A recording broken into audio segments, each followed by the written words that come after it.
guys! Welcome back to Ate Shana's TV vlog po.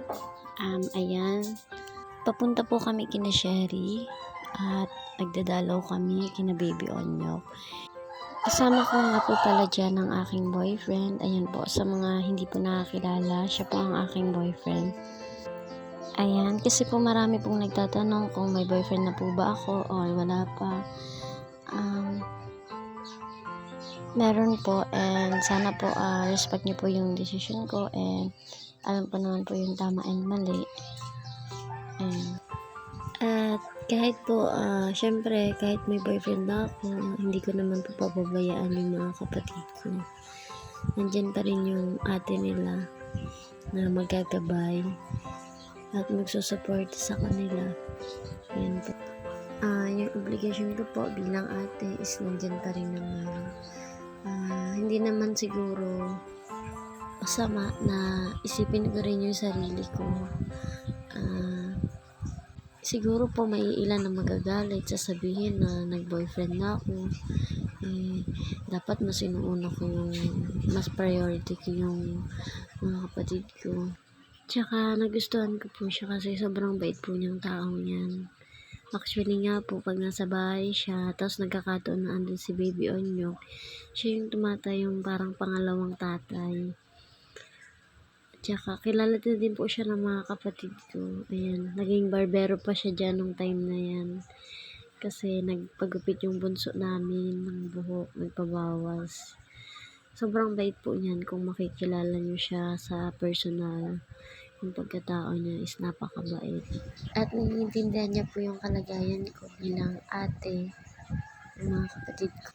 Ayan, yung time naman na yan is dumalaw kami kay mama. Ayan. Ginamas pa niya yung tabi kasi tinutubuan na ng mga dahon. Ayan. Sabi niya siya na daw maglalagay ng kandila. Tapos, natatawa nga ako sa kanya dyan kasi habang naglilinis siya, yan, nililinisan niya yung paglalagay niya ng kandila. Nagsusumbong siya kay mama na lagi ko daw siyang inaaway. Tapos, nagpakilala siya na siya daw yung yung boyfriend ko. Pakilala siya. Tinatawanan ko nga siya ng time na yan. Tatawa ako sa kanya kasi kala mo baga buhay yung kausap niya. Ayan. Sobrang bait po niyang taong yan. Yan naman po is yung time na may sakit ako. Hinihika ako. Tapos natarangkaso.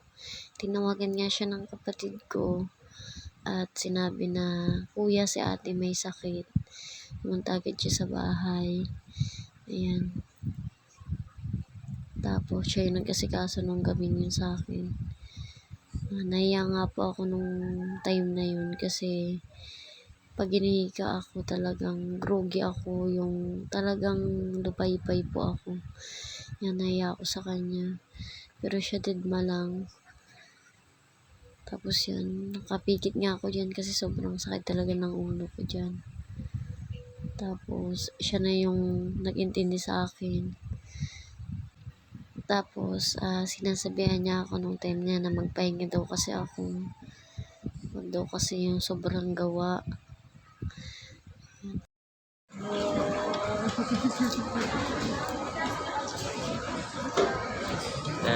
Try natin i-connect yung sa'yo. Hindi mo na yun.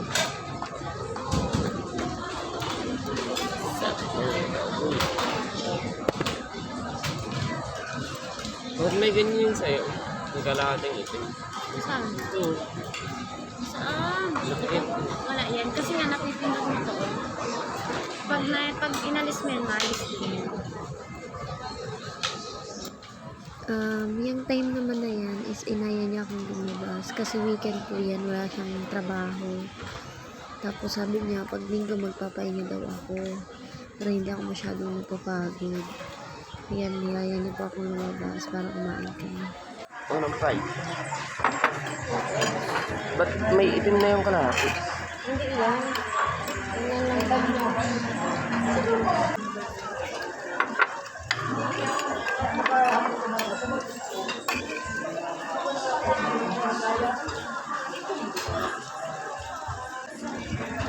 kumakain kami yan, pinasa ko sa kanya yung taba kasi hindi po ako kumakain ng taba. Pinigay ko sa kanya. Tapos, ito naman po yung time na nagalawan ako dun sa ilog, yung nagbalnaw kami nung hapon. Tapos, kinagabihan, biglang sumama yung pakiramdam ko. Sabi ko siguro nagalawan ako, kailangan kong magpasuob. Ang problema, walang marunong magsuob dito sa mesa amin. Kaya tapos sakto nag-video call naman siya. Tinatanong niya ako kung kumain na daw ako. Sabi ko, ito masama yung pakiramdam ko. Tapos tinatanong niya kung napano na naman ako. Sabi ko, kailangan kong magpasuob kasi pakiramdam ko nagalawan ako. Tapos sabi niya, siya na lang yung magsusuob kasi marunong siya. Kaya ayan, pumunta siya sa bahay ng dali-dali. Kakatapos niya lang yan sa trabaho. At sabi naman niya sa akin, oo, marunong ako. Ako na lang yung magsusuob sa'yo. Sabi ko, sige, bahala ka. At ako talaga is masama talaga yung pakiramdam ko. Ayan. Likot-ikot niya na nga yung pausok na galing sa uling. Tapos ewan kung ano-anong nilagay niya. Hindi ko alam. Hindi ko tinitingnan yung gawa niya kasi nga talagang gusto ko humiga, gusto ko pumikit lang nung time na yan. Sabi niya, magtiwala daw ako kasi marunong naman daw siya. Sabi ko, sige. Hindi pa nga ako naniniwala sa kanya nung una kasi sabi ko, matatanda lang may alam mo, marunong daw talaga siya. Kaya sabi ko, sige.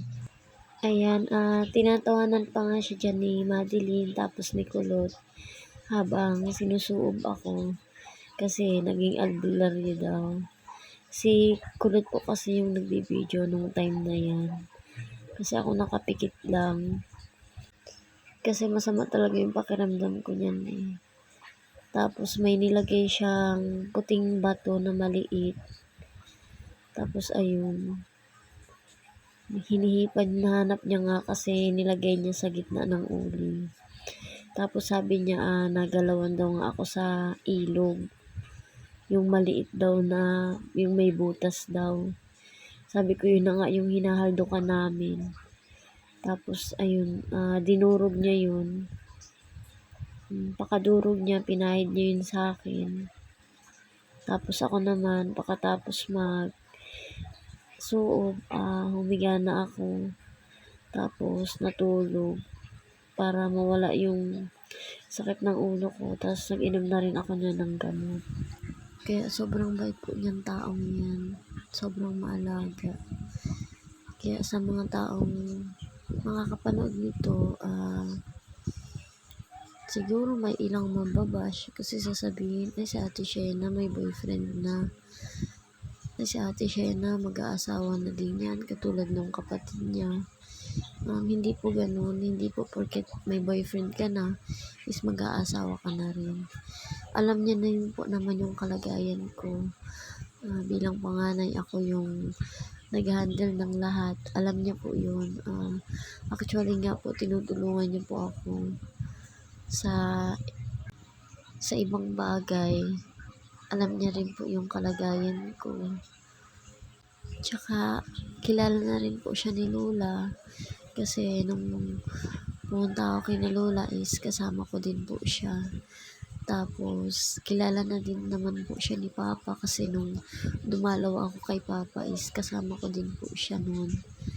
Nung nagbisita kami kay Papa, sinama ko po siya noon. Sasabihin po ng iba, ay hindi na makakaano yan kasi may boyfriend na. Hindi naman po porket may boyfriend ka na is hindi mo na mapapagpatuloy yung pangarap mo, yung responsibilidad mo. Ako po, kahit po ako pumasok sa ganitong relasyon, yung obligasyon ko po is nandyan pa rin. Actually nga po tinutulungan niya pa po ako. Tapos, yung pag-aaral ko is hindi ko pa naman po pinababayaan. Ayan, maraming salamat po sa lahat ng nakakaintindi sa akin. At sa mga hindi na naman po, okay lang kasi choice naman po nila yun. Ang sa akin lang is nagagawa ko yung obligasyon ko at nagagawa ko din yung para sa sarili ko.